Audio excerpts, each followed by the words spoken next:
Let's go ahead and get started with class this morning.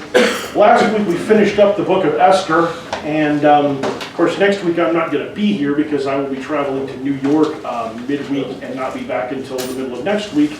So today we're going to do kind of a standalone lesson that I really kind of just stumbled into this earlier in the week trying to think of something, and not even really trying, I was trying to think of something to do, and I just sort of stumbled into this in the course of my studies on what I'm preaching on today, and this seemed like something that would be interesting to look at just for a single week rather than starting a new study and then immediately taking off. I just thought we'd take a look. So I want you to open your Bibles up to Ezekiel chapter 33. If there was a contest as to the most disturbing books of the Bible, Ezekiel would be right up there with all of them. If you've ever read through the entire book, in some ways it rivals Revelation in terms of some of the visions that he sees, in terms of some of the things that he describes, and some of the metaphors that are used throughout the book. There are some of them that are extremely disturbing and also extremely sexualized in their nature, which is not exactly something we say a lot. It's really interesting. Several different states, I don't know if any of you kind of followed this in recent months or so, several different states have enacted a variety of bans trying to ban certain kinds of books from the libraries of high schools and junior highs and elementary schools that were, and in particular, the problem with trying to ban books is that it's almost impossible to come up with some sort of a uniform and easily applicable standard that actually gets everything you want out but doesn't take out anything that you don't want to have to be removed. And then getting anybody and everybody to agree with it. Well, on top of that, well, actually, the state of Texas has never cared about whether people agree with things. They just do them. And that's actually been the case with most of the states that have done this. They basically just decided to enact it, and it didn't really matter that a significant portion of their constituency wasn't really necessarily in favor of it. They've got control of the legislature and the governorship and the school boards, and so they just do them. But what's kind of interesting is that the general watchword for most of these bans has focused on either sexualized content or violence or things like that, that there's been two or three different things. And recently, in at least one of those states where a ban was put into place and a number of books were removed, the process basically allows parents, in general in most of these bans, to submit books that they object to as being inappropriate for the library. And so parents had been doing that, and they've mostly been the same parents who were the ones responsible for preceding the school board that were creating these bans, so it all sort of worked together, until a few liberal parents decided to sort of try their hand in the game, and they began to submit the Bible as one of the ones that should be removed from the libraries. And at least in several of the schools, they have had to agree that that is in fact the correct decision. And actually, quite frankly, I don't disagree with them. I don't think an unredacted version of the Bible probably belongs in a library where a 10-year-old can read it. Because there's some stuff in here that you don't, that's why we have children's Bibles sometimes, or why we don't direct them to certain places. But there are parts of Ezekiel in particular that I would not want a sub-teenager reading. And I mention that more than anything to say that this book has some very compelling imagery, but also some very disturbing imagery. And I don't think it's done obviously for the purpose of titillation or for the purpose of creating antagonism or whatever, but I do think that it's done because there are places where God wants to illustrate just how serious sin is and just how serious his relationship with his people is, and sometimes the only way you can do that is by using some pretty disturbing concepts. And the thing that's interesting, Ryan, is that God created us as sexual beings. And anything God has created in us and the natures he's given us are fraught with opportunities for abuse. Yeah. We're really good at that. That's mostly the nature of sin, is taking things that are good and perverting them into something bad. Yeah. And it's graphic, powerful imagery that unfortunately their culture could relate to. Yeah. Yes, and our culture can relate to it just as well today, and so we do see that. But in Utah, the whole state, didn't they ban the King James Bible? I don't know about that. Yeah, that one I saw. I don't know why the King James would be any better or worse than any of the other ones, but in any event, the point of this is, it is interesting to me that this is kind of blowing back on some of these school boards, because I'm not a fan of blanket bans of books just in general. I understand some of the underlying concerns, but at the same time, and it's particularly funny to me because being a lawyer, when I first started reading about some of these, the first thought that went through my head is somebody's going to try to bend the Bible.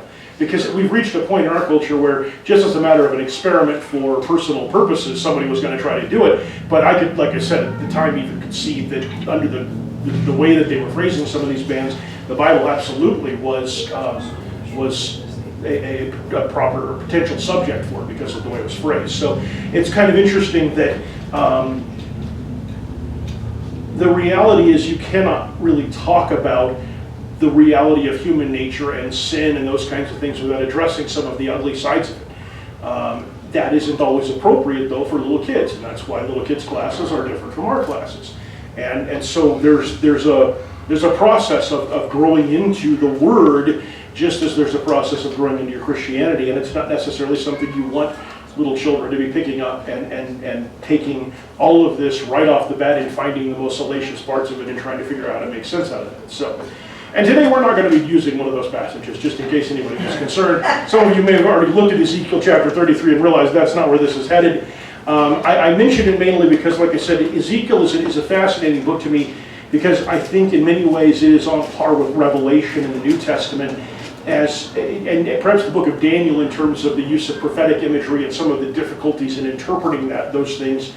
But in terms of the graphic and sometimes disturbing nature of the imagery, if you actually, how many of you have ever read the Left Behind series of books?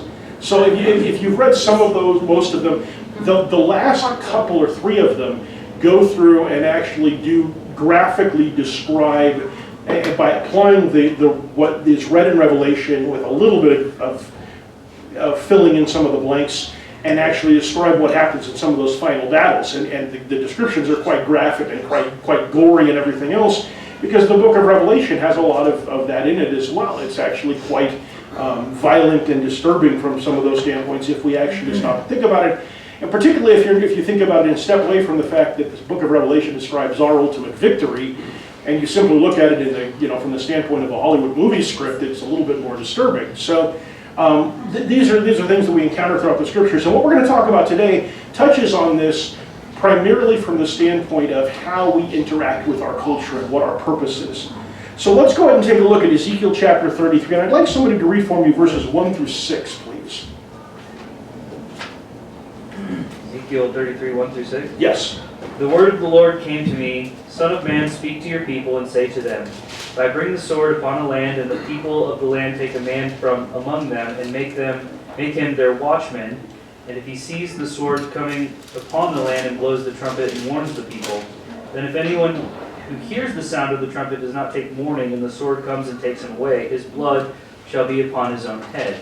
If he heard the sound of the trumpet and did not take the warning, his blood shall be upon himself, but if he had taken warning, he would have saved his life. But if the watchman sees the sword coming and does not blow the trumpet, so that the people are not warned, and the sword comes and takes any one of them, that person is taken away in his iniquity, but his blood I will require at the watchman's hand. Okay, so God introduces the concept of the watchman here, and this is by no means a foreign concept to these people.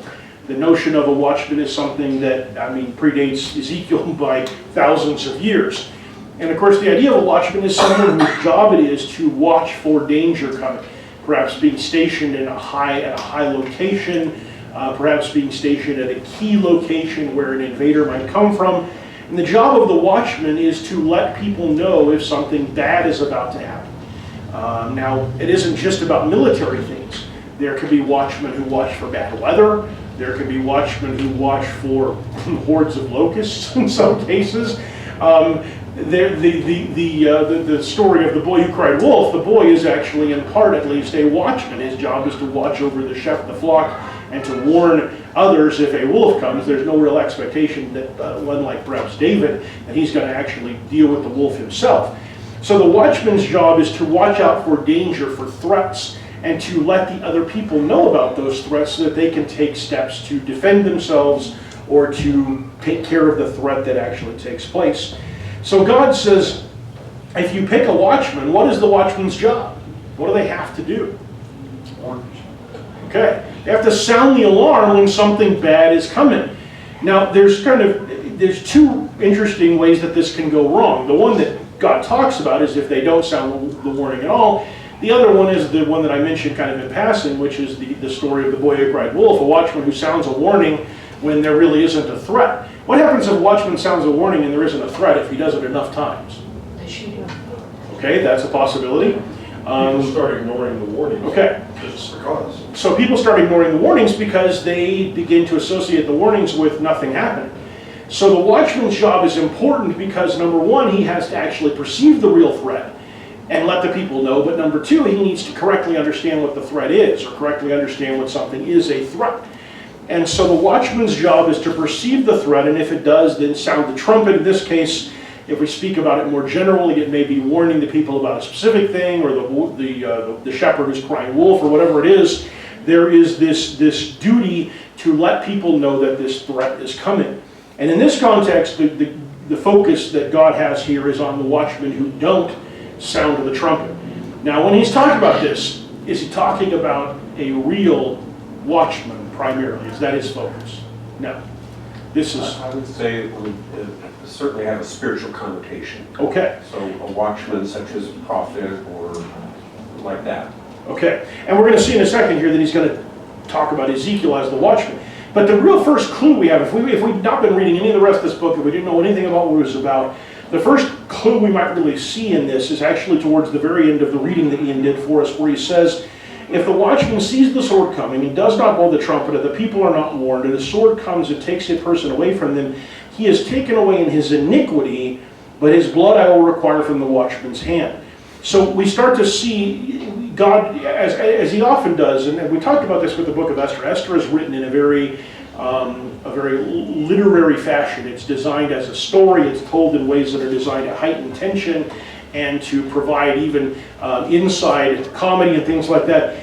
In general, God, when he speaks, sometimes he's very straightforward, but there are times where God is very clever about how he puts in sort of these previews of things that are happening. And we see this all throughout history, where there are these archetypes of Christ, for example, a variety of different individuals who exemplified aspects of Christ. Joseph is a tremendous example of that, and there are others as well.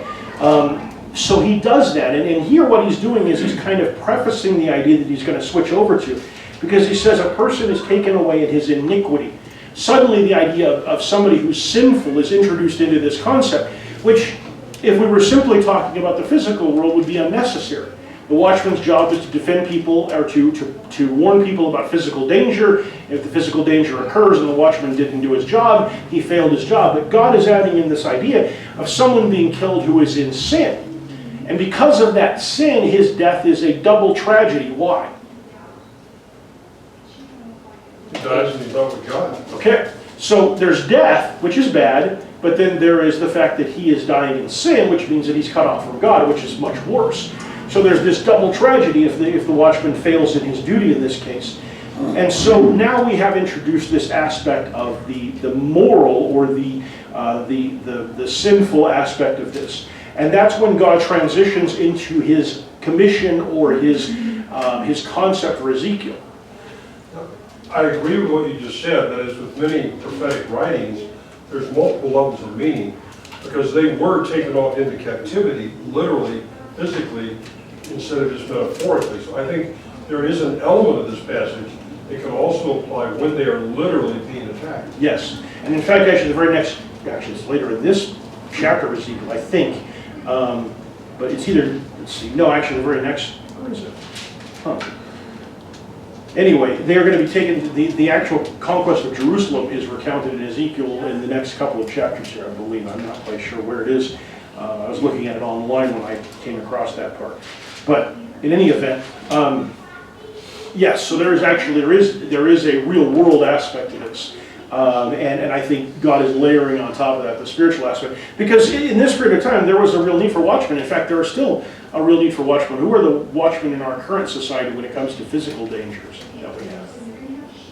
The police. Okay, the police can be, Homeland Security can be, Satellites. satellites can be, and satellites are operated by, I forget, Air and Space Command or something like that. NORAD is actually one of the most, throughout the Cold War, was actually one of the most important watchmen, because their job wasn't so much to tell us, to fight back. It was more just hunker down and prepare to die when the nuclear bombs start, nuclear missiles start flying. But still, they did have an important role in that, I suppose. So we think in terms of the local, and the local is certainly relevant, and that's where police come in, and sometimes you have Homeland Security operating on a more local level, or you may have different people like that. But when we start thinking nationally, we're talking about the armed forces, we're talking about Homeland Security and the FBI and the CIA, and some of those, their job in part is to detect threats before they happen. And by and large, they actually do a much better job of that than most of us ever know, which is why we don't have a lot of events like September 11th, those kinds of things, because there are a lot of people trying to do harm to this nation, as there are to many other nations, and our intelligence services and security services do a very good job. Excellent. We're headed to Canada.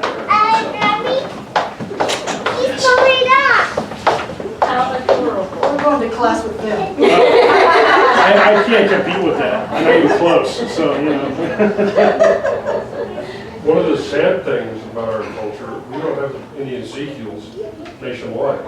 I can't think of a single individual organization that is trying to warn us on a consistent basis about the spiritual threats. Yeah. I mean, I think that there are definitely some on a sort of a regional basis, I think, who are well known enough, but there really aren't.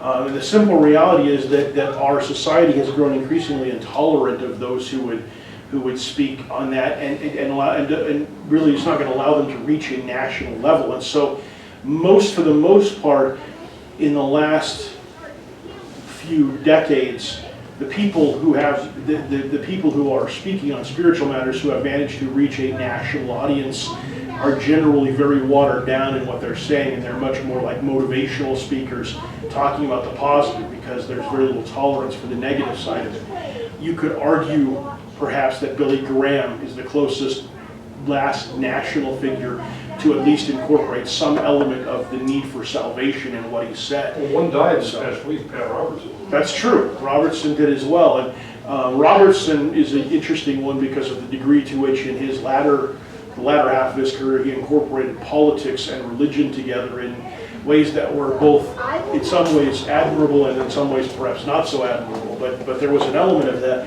but that generation is pretty well gone at this point. You talked about them trying to take certain books out of the schools and everything like that and taking the Bible out. But yet they allow their kids nowadays don't want to read, they want to sit on video games. Right. And they will allow them to play these violent video games, and they think nothing of that. Right. And, whereas you can't hardly get a kid to pick up a book anymore. And they're worried about the books being in the library, and it's like, What are the chances they're actually going to go read them? yeah, they're going to sit on their video games, or That's their true. phones, or That's true. something, and not pay any attention to that, and they can see so much bad stuff there that, on their phones or whatever. And a lot of parents aren't even checking that or worried about that or anything. Yeah. There's an interesting, taking this little detour for a second, there's interesting, and one of the reasons I think book bans are so pointless is exactly what you're talking about. The majority of the parents who are really concerned about what their kids might come across in a library are the kind of parents who are working with their kids and teaching them and are preventing them from incorporating that sort of stuff into their ideology. The parents who are to be concerned about are the ones who simply don't care, who have no idea what's in their libraries, who have no idea what the kids are looking at on their phones. And the simple fact is that a book ban, as you say, particularly in a mass media culture, it's kind of like back when the Soviet Union was trying to ban all discussion of Christianity and that sort of thing. And so Christians set up a massive radio transmitter just outside the border of the Soviet Union and broadcast. And there was nothing the Soviets could do. You can't stop radio waves, and you can't stop people from building very basic radio receivers, and so they couldn't stop it. And that's in many ways, unfortunately, the reality of our media consumption today. Is it is almost impossible to stop what people can access, and if you try to force people to not look at stuff, you will fail because you can't control it. And so the parents who are successful are not trying to force their kids not to have access to information. They are trying to help them to develop their minds in a way that helps them to deal with the information they access. And in many ways that ties into what I was talking about at the beginning of Ezekiel. You know, when we look through this book, there are some very disturbing things in here, and you would not necessarily want your 5-year-old or 10-year-old to be reading them. But by the time our kids are, 15 and 16 and 17 and 18, if we've not programmed them exactly, that sounds very bad, but prepared them correctly, thank you, that's a much better PR word. If we have prepared them correctly, when they encounter this stuff, or if we've shown this stuff to them, then they're in a position to understand it and to make sense of it and what its purposes are. And the watchman role in our society is an aspect of that. The mistake in a lot of ways that I think religious and Christian people have made is to try to hide from the fact that these things exist, that sexuality exists, that violence exists, that profanity exists. And I'm not saying we should go around and display those proudly in our home or things like that. What I'm saying is this trying to hide from that. When your kids go out into the world, when young people go out into the world and they encounter that, if they've never had any sort of training or preparation for the reality of the world, they're not going to respond properly to those things.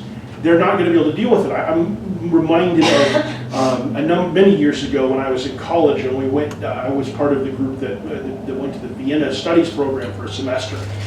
Most of us, all of us, of course, were Christians. We were members of the Church of Christ. Most of us had grown up in the Church of Christ. A few had not. Most of us had Christian parents who had raised us. My parents, as with the parents of many of the students on there, had given us a fairly broad awareness of the world, the good and the bad, and the tools to deal with when you encountered the bad. How do you deal with that? One of the girls who went on the trip had been utterly sheltered by her parents her entire life. She had never experienced people who swore or did bad things or anything like that. She'd been homeschooled, she'd been sent off to a Christian college, and she was utterly unprepared for what she encountered in Europe because the protections were gone, or at least were greatly reduced, and so she was seeing things that were deeply disturbing to her. She was encountering situations, just walking down the street was a major kind of concern to her because she'd never really been by herself or with people that weren't her parents or somebody who was guarding her. And so it wasn't that she was out of control, it was more that she was constantly in a state of shock and disbelief over what she was encountering. And so the problem or the danger is trying to hide the dangers from people as they grow up. I mean, as little kids we do that, but as our kids grow up and as Christians grow up, it is a mistake to try to shield them from the realities of the world around them, because if you do that, all that's going to happen is that when they actually do encounter those things without our control, without us being there to supervise or to help, it's going to be a disaster. And so the watchman's job is to educate people as to what the dangers are as well. And we'll see that. I'm getting ahead of myself because I already know what's going to happen next. Some of you may have already read ahead. Let's go ahead and read before we say any more. Verses 7 through 9, please. So you, son of man, I have made a watchman for the house of Israel. Whenever you hear a word from my mouth, you shall give them warning from me. If I say to the wicked, O wicked one, you shall surely die, and you do not speak to warn the wicked to turn from his way, that wicked person shall die in his iniquity, but his blood I will require at your hand. But if you warn the wicked to turn from his way, and he does not turn from his way, that person shall die in his iniquity, but you will have delivered your soul. Okay, so he puts on Ezekiel. It's interesting to me that in a number of different places, several times here in this passage, he refers to Ezekiel as the Son of Man. And where do we most commonly see that particular reference? Christ. And it's not a unique reference, and in this case it's not capitalized, which I guess in part is because of the actual phrasing that was used in the Hebrew. But it's a term that God generally uses to those upon whom a commission has been placed. In Christ's case, of course, he had the ultimate commission of what he was to do, and he brought with him the authority of heaven. In Ezekiel's case, there's a commission that's being laid on him, and he has been appointed as a watchman. And what is his job as a watchman? He has to act on what he sees. Okay. He has to act on what he sees, but also what does God say? I'm going to give you instructions, and then what do I want you to do? Tell him, okay? So in Ezekiel's case, he's not just a loose cannon running around saying, you know, you straighten up your lawn and, you know, don't, you know, leave your cow in the ditch and whatever else it is. He's not just randomly doing this. He is being given from God direct commands as to what he's supposed to say and who's he's supposed to say it to. And so Ezekiel's job is to act as the watchman in God's service with God's commands. And his job then is to tell people what is wrong. And in particular, that, you know, if somebody who is wicked is going to die. And if he tells them that and they change their ways, then what does that mean for both of them? God's going to bless both of them. Win-win, okay? What's that? Is God going to bless both of them? Okay, God's going to bless both of them. And in particular, in Ezekiel's case, it says he'll have delivered his life. But if he gets a command from God or a warning from God and he doesn't deliver it, what is the result to Ezekiel? He's an accessory to sin and he has to pay for that. Okay, so there's consequences to him for not saying what he's supposed to. And so his job as a watchman is to speak where God has given him commands and to make sure that people are aware of the danger they face, which they would otherwise perhaps not be aware of. Spoiler alert, I hope you're not going this direction. I was just reminded of the passage in James where James says, "Be not many of you teachers," I'm paraphrasing, "because you will be held to a stricter judgment." I think this passage is a good commentary on what James was saying. Yeah. Because anyone, you, me, anyone else, that stands up in a public way and tries to say, this is what God wants us to do, how God wants us to live, how God wants us not to act, we are the watchmen. Yeah. And if we do it right, it's a win-win. If we mess up, we can get in big trouble. And I think in that context, someone who does take on that role, who will not speak when they see something that is problematic, is particularly culpable. You know, when we come to recognize whether if you're speaking to a congregation, perhaps you're not having to talk regularly about, you know, the dangers of, you know, I don't know, murder or something like that. You probably don't need to keep reminding your congregation, please don't go kill anybody this week.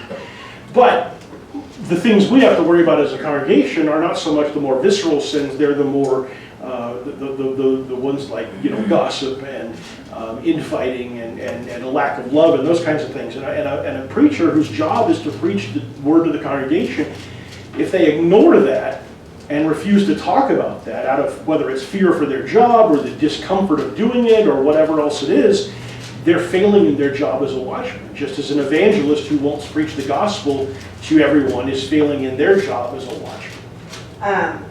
I've always wondered about this verse, about how many opportunities we miss ourselves in just speaking one-on-one to different people, and we miss opportunities to tell them about God or Christ, and if we have to answer for those things later when we have just kept silent and we could have said something. Yeah.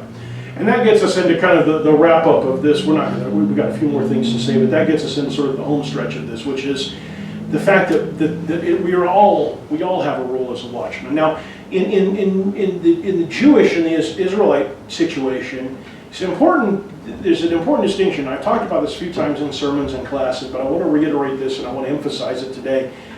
It is very important to recognize that one of the core distinctions between the Jewish faith, the law of Moses, and our Christian faith is that the Jewish faith was not a proselytizing religion. What does the word proselytizing mean? Bringing people in there. Okay, seeking out converts, looking to convert people. The Jewish religion had no interest whatsoever in converts. Now, there's a procedure that's set up actually in the Old Testament for someone who wants to become Jewish. But by and large, or I should say, well, anyway, followers of the law of Moses, there is a procedure for doing that. And there were definitely times where people, for various reasons, particularly for acts of service, basically became Jewish citizens. Rahab is actually perhaps one of the most notable examples of that, because she delivers the spies from the authorities. She is later rescued and she is integrated into the people of Israel and becomes a key, what's the word I'm looking for, ancestor of Christ, and a number of other important people throughout Israel's history. Same thing happens with Ruth. She becomes an immediate ancestor of David and thus an ancestor of Christ as well. So there are definitely situations where that does happen.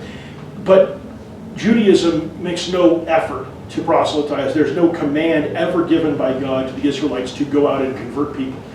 The commands that God gives to the Israelites with regard to righteousness are, number one, when you go into the land, get rid of the people that are there because they will hurt your righteousness. And number two, I have made you righteous and holy so that you will serve as a beacon to the nations to show them what my ideals are, but not so that you can convert them. There's nothing in there about that aspect of it. Christianity is completely unlike that, and that is one of its most distinguishing features from Judaism, in addition to taking it the next step in terms of salvation. But one of the most distinguishing features is the fact that all Christians are commanded to go out and to spread the word. Jesus tells the disciples or the apostles that after the resurrection, the commandment is repeated in several different places by him or by different writers in the scriptures. And perhaps most importantly, what we consistently see throughout the New Testament is the people that we encounter, whether they are great heroes of faith or just little people doing their business, are going around and telling people about Jesus. To a greater or lesser effect and to a greater or lesser extent, there is a constant effort made to share the gospel with people. And in the culture in which they existed, that was particularly novel because, of course, the gospel was unknown to most of those people. Now, we live in a very different culture in a number of different ways, the single biggest one being that the gospel is actually fairly well known. Now, perhaps not well understood at all, but the existence of Jesus and the sacrifice that he made are understood by our society in broad terms, and they become actually part of our culture when we think about things like Easter and Christmas and some of those kinds of things. And that makes our job harder in some ways. Because, I mean, I don't want to do a woe is me kind of thing, it's just the reality of the situation. When you have a novel idea for people who have never really thought about something like this, there are challenges because you're basically trying to explain an idea to people, you know. So God made a bunch of rules that you have to follow. And because you couldn't, he decided to go ahead and come on down to earth as a man so we could kill him, and then he'd come back to life and that would fix the problem. Now, if that's the basis, there's no theology in that, but that is the basis of the Christian story. If you try to tell that to somebody with no starting point, that I could see some difficulties in that, you know, some awkwardness there. And so there's an element of which, when you're trying to introduce a new idea, there's some real pushback. But one of the things that we struggle with very much today is we struggle with the 2,000 years of Christian history that has come since then. And the fact that, quite frankly, for most of those 2,000 years, we have done, and Christians have done some pretty terrible things with the gospel, and they failed on some pretty spectacular levels to do what Christ called us to do.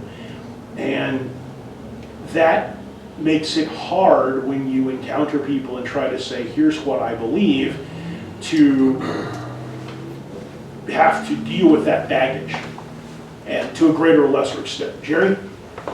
I believe, or I've taught that Ezekiel 33 and Ezekiel 34, the spiritual application of it, has a great deal to do with the role of the elder in today's church.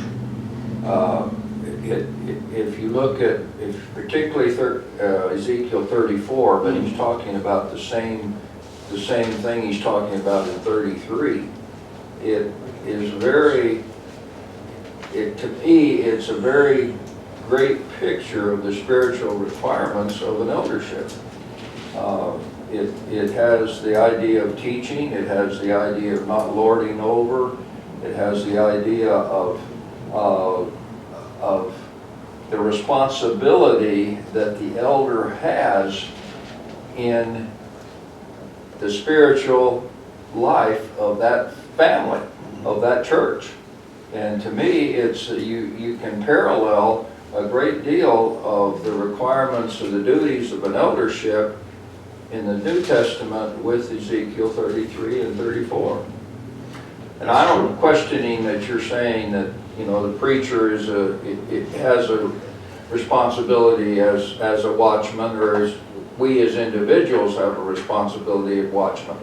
But the primary responsibility within the church today is the eldership's responsibility as a watchman over that congregation. And if we parallel that to the situation that Ezekiel's dealing with, and we're talking about the flock or the congregation of Israel, then you're right, you could see a very clear parallel, Yes. particularly when we talk about the shepherds. The watchman aspect of it, it's interesting because Ezekiel is appointed as the watchman. God doesn't ever talk about the shepherds, the leadership, the priests or whatever as the ones who are the watchmen. He gives them more the role of shepherding the flock. But in the New Testament, he does That's true. take and appoint the, doesn't perhaps use the word watchman, but the role of the eldership was and is that responsibility. Yeah. I mean, that to me makes the role of an individual elder, something that is extremely demanding of an eldership. Yes. When you look at what he says about the watchman, and you relate that to what he says is the responsibility in the New Testament, I think this is a very great parallel, and becomes a very scary proposition if you desire the role of an eldership. Yeah. I would agree with that, and I would agree that it does. I think it's interesting because, to your point, if you go over and look at Titus and Timothy and Paul's speaking about the qualifications for elder, with a couple of exceptions, the most notable being the husband of one wife, almost all those qualifications are things that, if we read through the New Testament, are things that Christians in general are expected to do. Maybe not quite to the same extent in some cases, but it is kind of interesting that ultimately what Paul really is saying with regard to elders is that they need to be, people who are ideal, or they are manifesting the Christian ideals. They need to be walking with God. And they need to be walking with God. That's absolutely true. And so I think that when we look at in terms of what is being said here in Ezekiel, we could see that in a parallel way as well.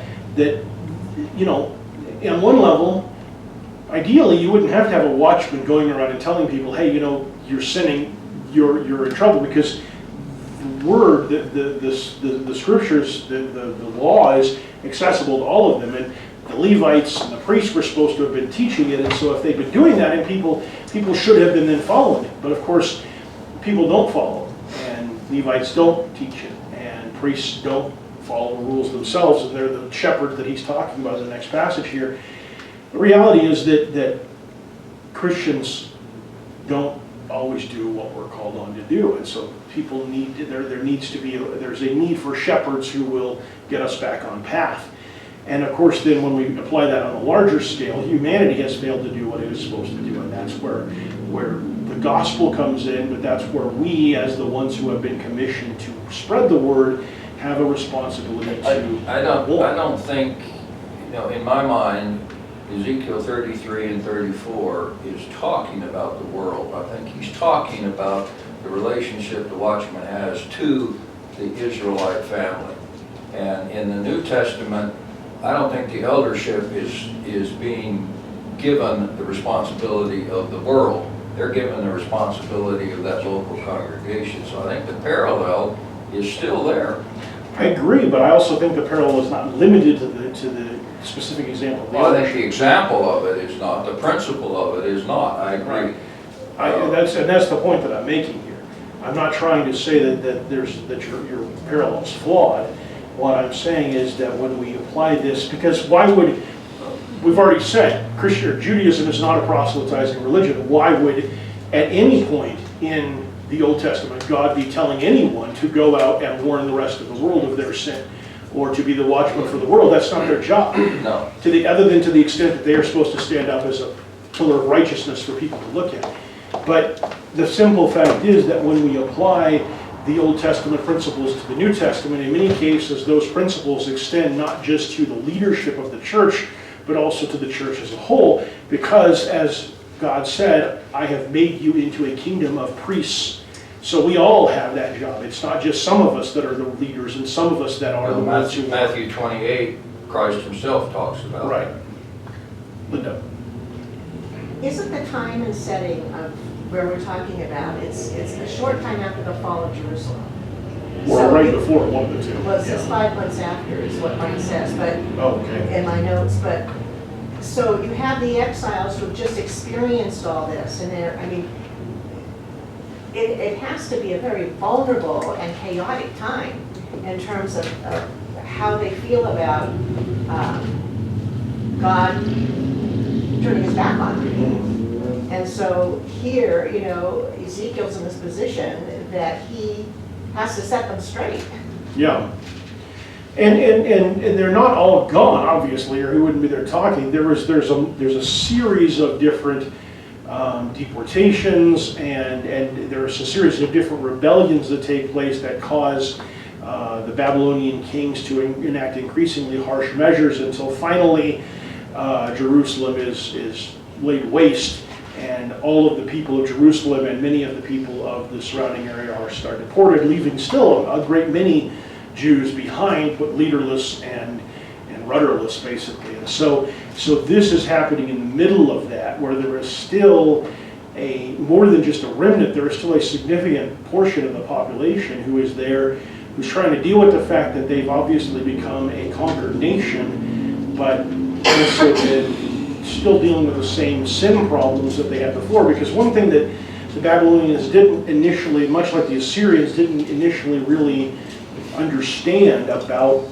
the people that they conquered in this was that they conquered the king and they set up their own puppet state, and they took the valuable articles out of the temple, but they didn't really fully understand the degree to which spiritual leadership played a role in the strength of the Israelites until later on, when they finally sort of get the hang of that, and that's when they start treating it as a holistic kind of an exercise where you have to deal with all of it.